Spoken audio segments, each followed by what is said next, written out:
And so I think that was what was going on a lot, and that brings back to the great benefit of these trial transcripts that the pro-prosecution people say on Reddit were part of some conspiracy.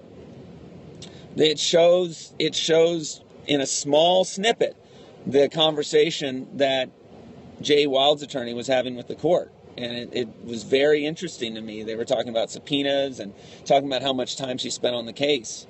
And maybe some of you know more about that, and feel free to let me know through Twitter if you do.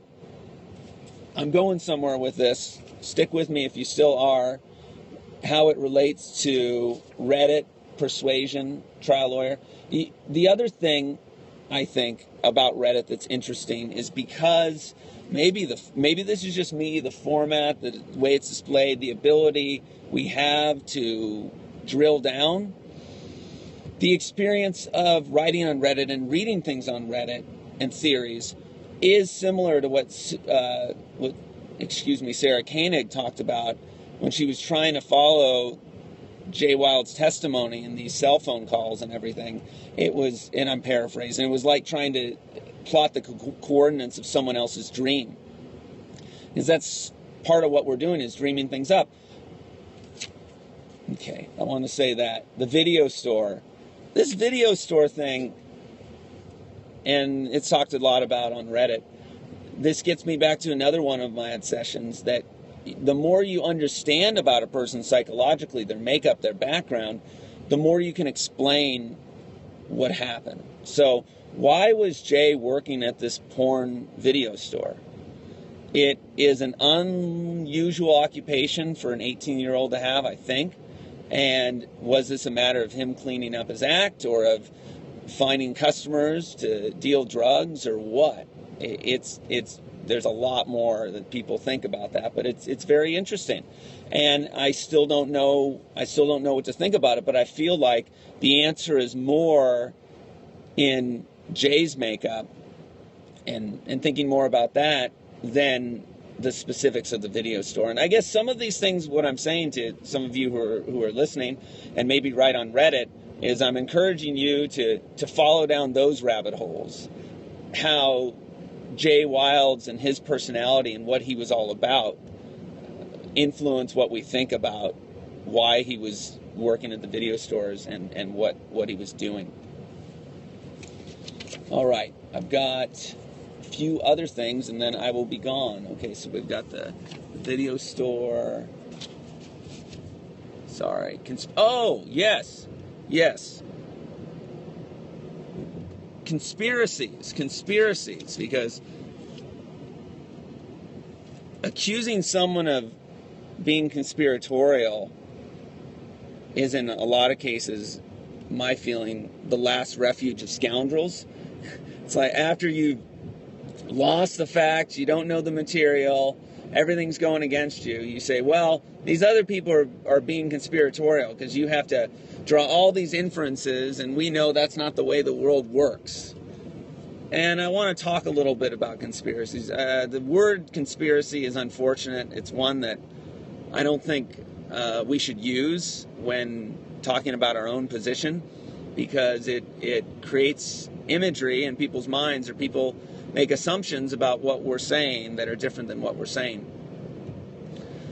And it's a word that's used derogatorily in specific circumstances. In most cases, in a criminal case, you have conspiracies all the time. You have people conspiring to kill other people, according to the state.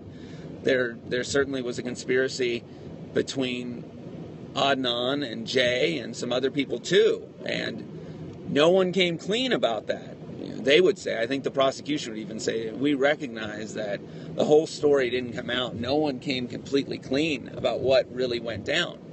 So all of us accept that there are things that happen in the world where people are not upfront about their motivation, what they're doing, and if we're only basing it on the people involved and they are self-reporting, we won't get the truth.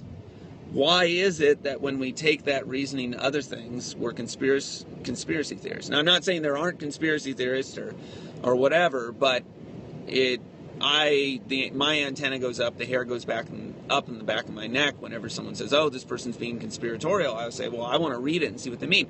And I want to give one example. I'm not trying to be flamboyant or controversial, and not to make any determination on the merits, but to talk about a conspiracy in history. A big conspiracy, if you judge it by the way people define conspiracies. There was an effort in the early 20th century to set up a Federal Reserve and have it passed by Congress. And there was a meeting, and I forget the name of the island. It's been documented, though. I think it's off the coast in Georgia, that a bunch of big bank people from Morgan and Rockefeller and all those people got together and had a meeting to talk about how to get this Federal Reserve set up. Again, for good or for ill.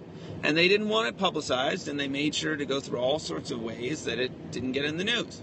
All right, well, you could call that a conspiracy, colloquially, but it's been shown to be a fact in history. So you're not crazy for saying it was something that happened. And here, similarly, you had a lot of discrete actions that were taken by different people to convict Adnan, Syed. And it's not crazy to think that these people who are seeing each other all the time, who inhabit the same world, who hang out together, who have the same views, might be working together in a way that's not completely above board. And I do want to talk about Reddit, finish with a thought about Reddit, a personal experience that came to my mind when I was reading Reddit yesterday, is how detailed we can get.